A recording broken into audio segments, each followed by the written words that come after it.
If you want to move your domain away from Wix to another provider, the process is simple if you follow the right steps. In this video, I'll show you exactly how to transfer a domain from Wix step by step. By the end of this tutorial, you'll be able to move your domain smoothly without losing access. First, log into your Wix account and go to your dashboard. From there, navigate to Settings and then click on Domains. Here, you'll see the domain connected to your website. Before starting the transfer, make sure your domain is eligible. Your domain must be at least 60 days old and not recently transferred. Also, ensure that your domain is unlocked. Next, select your domain and look for the Advanced or Domain Settings option.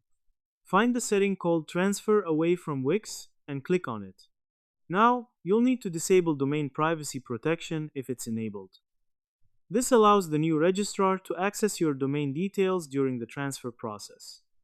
After that, request your authorization code, also known as the EPP code. Wix will generate this code and send it to your registered email address. Now, go to the website of the domain registrar you want to transfer your domain to, such as GoDaddy or Namecheap. Start the domain transfer process there and enter your domain name. You'll be asked to provide the EPP code. Paste the code you received from Wix and proceed with the transfer request.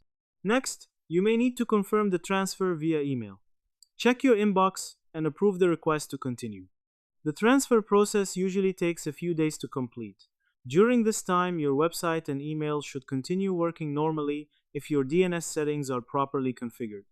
In this tutorial, we learn how to transfer a domain from Wix by unlocking the domain, getting the EPP code, and completing the transfer with a new registrar. This ensures a smooth and secure domain migration. If you found this tutorial helpful, make sure to like the video and subscribe to the channel for more simple step-by-step guides. Thanks for watching, and I'll see you in the next video.